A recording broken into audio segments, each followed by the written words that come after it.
Hamas का full form है हरकत अल मुकवामा अल इस्लामिया और इसका अरबी में मतलब होता है उत्साह। इन लोगों का तरीका है बेरहमी से कत्लेआम करना।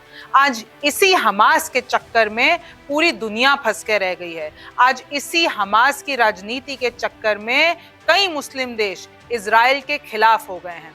जब एक पत्रकार ने हमास के फाउंडर के बेटे से सवाल पूछा कि आपने अपने पिता की तरह हमास क्यों नहीं ज्वाइन किया, तो उसने ये कहा कि हमास को किसी की भी जिंदगी की परवाह नहीं है, ना ही यहूदी, ना ही फिलिस्तीनी, ना ही अपनी, ना ही किसी विदेशी की।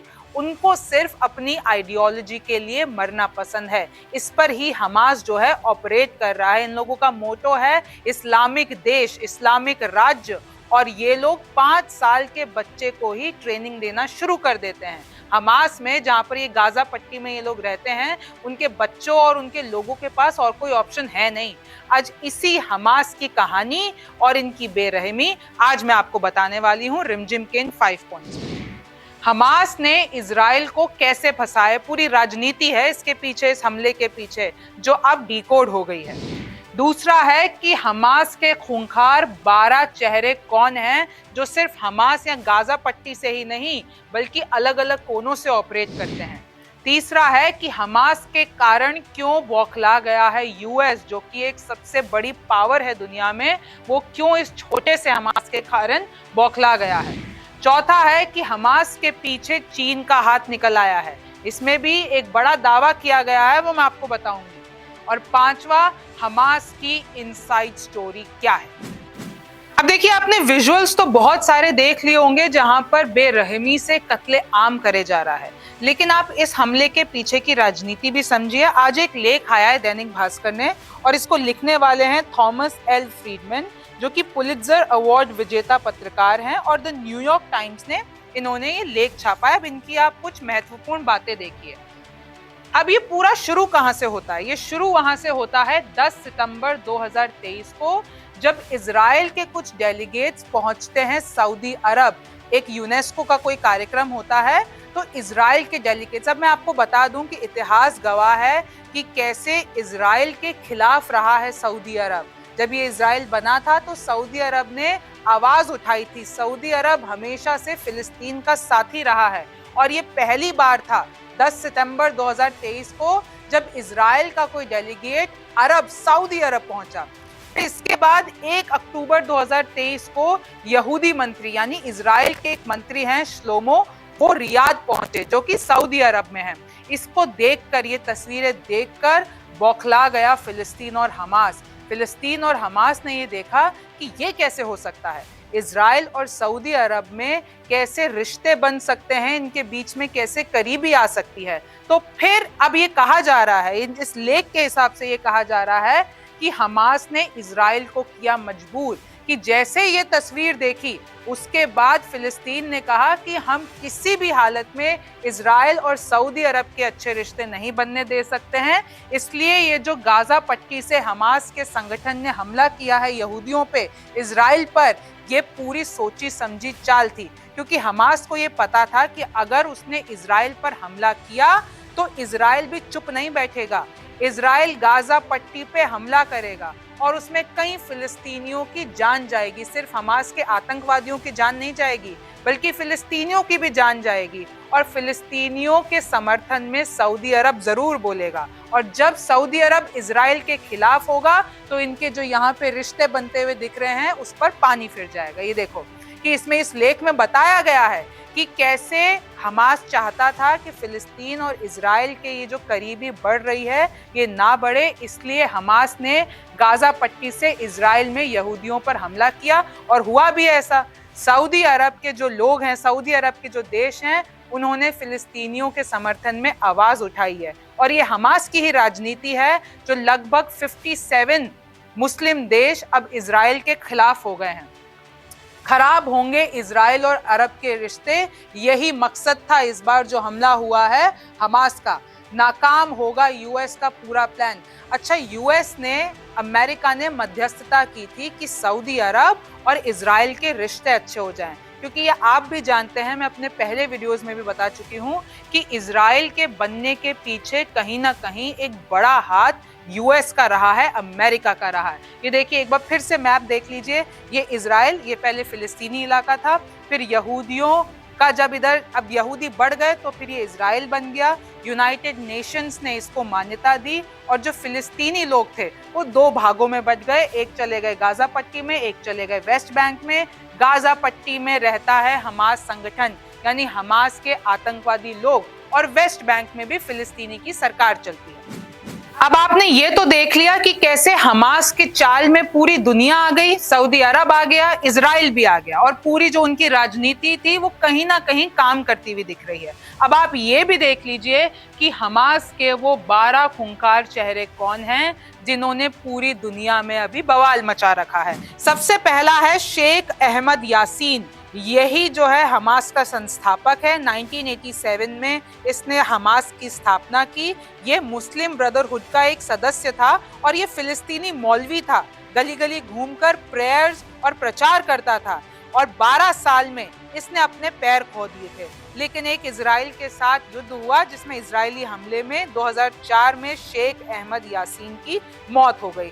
अभी दूसरा देखिए, सलाह शहादे, जो कि अल कासिम ब्रिगेड का नेता है, और जो ये अल कासिम ब्रिगेड है वो हमास संगठन की सैन्य शाखा है। इसकी 2002 में मौत हो गई और उधर जो ये हमला हुआ था, जो ये युद्ध हुआ था, उसमें पत्नी और बेटी को इसने खो दिया था। उसके बाद हमास संगठन ने ठानी कि हमको इजरायलियों से, यहूदियों से बदला लेना है। फिर आप देख लीजिए मोहम्मद डाइफ, जो कि अल कासिम ब्रिगेड का है और इसको ही मास्टरमाइंड माना जा रहा है। ये व्हीलचेयर पर बैठा रहता है, इसके ना दोनों हाथ हैं ना दोनों पैर हैं, सिर्फ एक आंख है और सुरंगों से ये ऑपरेट करता है। खालिद मशाल ये है जो कि हमास का नेता है। याहा सिनवार है जो कि गाजा में रहकर हमास को ऑपरेट करता है। अभी देख लीजिए ये इस्माइल हनिये, जो कि हमास का नेता है और दोहा से ऑपरेट करता है। मारवान ईसा, ये भी अल कासिम ब्रिगेड का एक मेंबर है। इस्साम अल दालिस, जो कि हमास का प्रधानमंत्री है। ये दावा किया जाता है कि हमास के पास अपना खुद का प्रधानमंत्री है, जो कि है इस्साम अल दालिस। अबू ओबेदा, जो कि ये जो अल कासिम ब्रिगेड है उसका प्रवक्ता है, और कहा जाता है कि इसने अपना चेहरा कभी भी नहीं दिखाया है। इस तरीके से ये हमेशा अपने चेहरे और अपनी असल पहचान को ढक के रखता है। अबू ओसामा, जो कि संस्थापक सदस्य है हमास का, और अभी जो इजराइल और हमास के बीच में युद्ध हुआ है 7 अक्टूबर को शुरू हुआ, तो 10 अक्टूबर को इसकी मौत हुई है हाल ही में। जकारिया अबू मामार, जो कि पोलित ब्यूरो का सदस्य है, उसकी भी इसी हमले में मौत हो गई है। जवाद अबू शमाला, जो कि अर्थव्यवस्था मंत्री था, उसकी भी इस हमले में मौत हो गई है। जियाद अल नखला, जो कि पीआईजे का नेता है और ये हमास संगठन का एक साथी है, और लेबनान और सीरिया, जो कि गाजा पट्टियां इजराइल की आजू बाजू वाली कंट्रीज हैं, वहां से ये ऑपरेट करता है। तीसरा है कि हमास के कारण बौखलाया यूएस। देखिए अभी जो ये युद्ध चल रहा है इसमें 22 अमेरिकी मौत हो चुकी हैं और 17 अभी लापता है, और अगर ऑफिशियल्स की माने तो ये आंकड़ा अभी बढ़ेगा। यूएस ने इजराइल को दिए जवान। जैसे कि आपको पता होगा कि इस युद्ध में जो अमेरिका है, जो यूएस है, वो इजराइल के साथ खड़ा है और यहाँ तक उसको जवान भी भिजवा रहा है, उनको हथियार भी भिजवा रहा है। अरब देशों के खिलाफ यूएस में गुस्सा। अब देखिए कहीं ना कहीं हमास की जो राजनीति थी, जो रणनीति थी कि इस हमले के बाद से यूएस, अरब देश और इजराइल वापस अलग अलग हो जाएं, वो कहीं ना कहीं अब सक्सेसफुल हो गई है, क्योंकि अरब देशों ने खुला समर्थन कर दिया है फिलिस्तीनियों को। और हमेशा से अरबी जो हैं, जो अरब देश के लोग हैं, वो हमेशा से फिलिस्तीनियों को समर्थन करते आए हैं, और जो युद्ध चल रहा है उसमें भी अरब देशों ने समर्थन कर दिया है। तो इसके खिलाफ अब United States of America Saudi Arab से गुस्सा हो गया है। अब्राहम समझौते पर फिर गया है पानी। देखिए 2020 में अब्राहम समझौता क्या था? यूएस की मध्यस्थता में इजराइल और सऊदी अरब का एक ये सौदा था, लेकिन अब उस पर भी पानी फिर गया है। और यही हमास चाहता था, यही फिलिस्तीन के लोग चाहते थे कि कभी यहूदी और सऊदी अरब वाले लोग पास में ना आए, करीब ना आए। अमेरिका ने ईरान को भी चेतावनी दी है, क्योंकि ये कहा जा रहा है कहीं ना कहीं हमास के हमलों के पीछे ईरान का भी हाथ है। ईरान ने अच्छे से हमास संगठन के लोगों को मदद की है किसी भी रिसोर्सेज में, चाहे वो हथियार हो, चाहे वो प्लानिंग हो। तो अब अमेरिका ने ईरान को भी चेतावनी दे दी है कि तुम्हें एकदम कूदने की जरूरत नहीं है इसके बीच में, वरना इसके रेपरकशंस अच्छे नहीं होंगे। चौथा है कि हमास के जो हमले हैं इजराइल पे, इसके पीछे चीन का हाथ है। देखिए, अभी तक तो सब यही सोच रहे हैं कि हमास के पास इतनी ताकत कहाँ से आई कि इजराइल के मोसाद जैसी खुफिया एजेंसी को इसने टक्कर दे दी और इतना बड़ा हमला कर दिया। कुछ कह रहे हैं कि ईरान ने इसकी साथ दिया है, कुछ कह रहा है कि दूसरी कंट्रीज ने साथ दिया है। लेकिन एक चीनी एनालिस्ट हैं जेनिफर जैंग, उन्होंने खुलासा किया है कि हमास के 7,000 रॉकेट चाइना में बने हैं। शी जिनपिंग के ऑफिस तक हमास का लिंक है कि शी जिनपिंग का जो ऑफिस है चाइना में, उससे डायरेक्ट कांटेक्ट होता है हमास का। SFRN ने चीन की यूनिवर्सिटी में पढ़ाई की और जेनिफर ने यह भी दावा किया है कि SFRN एक कोड वर्ड है, एक ऑफिशियल है जो कि चीन में प्लेस किया गया। उसने चीन की यूनिवर्सिटी में पढ़ाई की और वो एक्चुअली हमास के लिए काम करता है। चीन ने ही फंडिंग और ट्रेनिंग दी है हमास के लड़ाकों को। मोहम्मद दाइफ, जो कि मास्टरमाइंड कह रहे हैं इस हमले का, उसको जो तैयार किया है वो चीन की कम्युनिस्ट पार्टी ने तैयार किया है। मोहम्मद दाइफ की पत्नी चीनी, और जेनिफर ने यह भी दावा किया है कि मोहम्मद दाइफ ने एक चाइना की लड़की से शादी की। चीन से मिले मोहम्मद दाइफ को निर्देश, और चाइना ने ही मोहम्मद दाइफ को निर्देश दिए कि तुम इजराइल पर हमला करो। फिलिस्तीनी प्रतिनिधि मंडल का चीन में दौरा, और ये पूरी डील और ये पूरी प्लानिंग कब हुई? जब हाल ही में फिलिस्तीनी के प्रतिमंडल ने चीन का दौरा किया था, और इसमें एक आतंकवादी भी था जो कि हमास का था, और इन्होंने फिर मिलजुल के ये पूरी ट्रेनिंग की।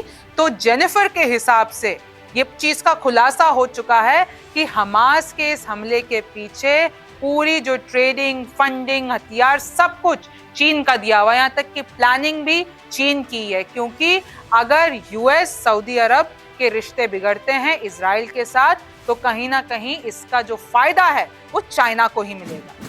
और पांचवा है कि हमास की इनसाइड स्टोरी क्या है। मैं अपने पहले भी वीडियो में आपको ये मैप समझा चुकी हूँ, जहां पर ये पूरा इलाका इजराइल का है। ये गाजा पट्टी है जहां से हमला हुआ, जहां से हमास संगठन के लोगों ने यहूदियों पर हमला किया।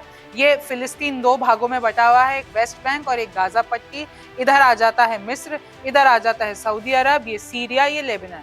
तो अगर मैं इतिहास की बात करूं तो सबसे पहले गाजा पट्टी में सुन्नी मुस्लिमों को बसाया गया, फिर अरब मुस्लिमों को भी यहाँ पर मिस्र ने बसाया।